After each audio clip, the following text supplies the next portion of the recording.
Chris, what did you ultimately see as a difference in this one? You were coming off maybe some momentum the other day, and it just seemed like you guys were never able to build on that. What did you see difference? You know, the start of the second half, for one, and I think you're right. I just didn't think we ever had the kind of bite and fight you need in a game like this. So ultimately, that's on me, Adam. That's my responsibility. So we didn't have it. How do you try to address that? You know, we just did, and we'll address it in film. Yeah. Your two leaders, I think at halftime, Key and Suing had played 20 minutes and had 2 points, I think, and 5 fouls. Just a real difficult position when your two veteran guys aren't bringing that. Just difficult to win a game when they take a half off. Just what can you do to get through that? Yeah, we just need more from them. Like, we need more. I mean, it's not just about points. We need more effort plays. We need more production from them.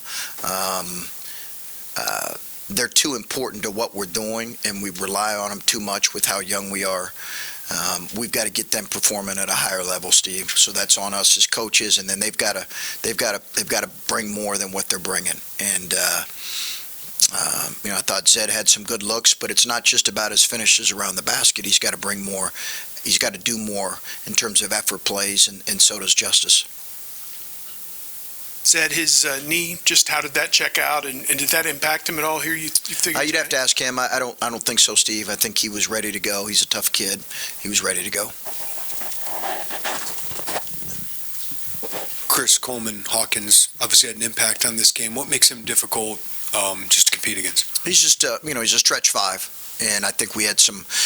We don't have a great matchup right now for him at the stretch five spot, and he stretches your defense because of his ability to make threes, and then you got to decide if you're going to switch or how you're going to play it. So, obviously they've got a new team, but they've got a lot of older guys, and him being one of them, that have performed at a higher level. Obviously, their 2 Big 12 transfers have been really good for him, but he was good today. Here to the left. Chris, when we talked to Bruce, he said that he felt like the days of practice leading in, not that you had many, were not great. What did you see leading in, and did you see that as being a factor in how you came out today? Well, I think it definitely was a factor. Yeah, there's no question about it. Yeah, so ultimately that's on me. That was definitely a factor. But I'm not sure we'd have won the game. I think we would have played better. Here to the right, Coach.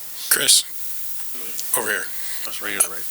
Arguably, this is the most active we've seen Ty Rodgers in his freshman year. I assume you saw that on the circuit when you were there recruiting him as a high school player. Just, is that actually accurate? Am I on that assumption, or what did his activity off the bench kind of give you guys problems? Well, I think he's a good player. Yeah, I think he's a good player. He's versatile. He's strong. I know, he's finding his way like any freshman is, and probably is, I'm sure he's wanted to play more than whatever, what his role has been. But he's a good player, and we always thought that about him. Tough kid, can defend multiple positions.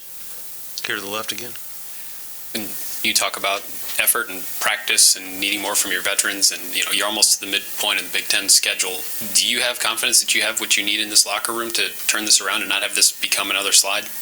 Well, we'll see. We'll see. Obviously, it's, as I've always talked about, it's more about how you play, and I just didn't feel like we played as well as we needed to. Again, they're a really good team. They're playing well. Obviously, they were coming off a loss. So we might have still performed well and lost. It's possible in this league. That's certainly possible. But I'm disappointed with both our preparation, our effort, and ultimately that falls on me. Stay right there.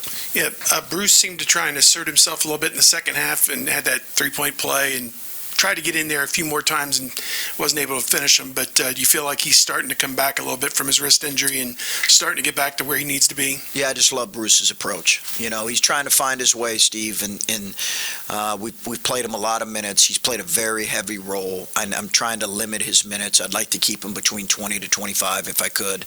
But I love his approach.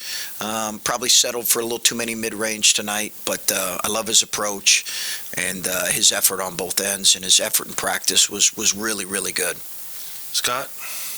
Illinois defensively would like to make other teams take tough twos.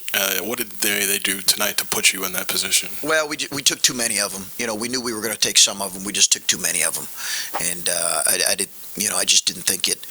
Thought the plays we had around the basket, they do a good job with their length blocking shots. But we don't mind taking some twos. We just took too many. Okay, we'll wrap up right here to the right. Chris, I know Bryce isn't going to score 27 every night, but he struggled offensively. You had him on the bench for, I think, 5-6 minutes at one point in the second half. What was kind of your view of his game tonight? Listen, Bryce has had an excellent year, and he's had a really good freshman year. This is part of the growth process for him. He's just got to get back to work. He's hungry.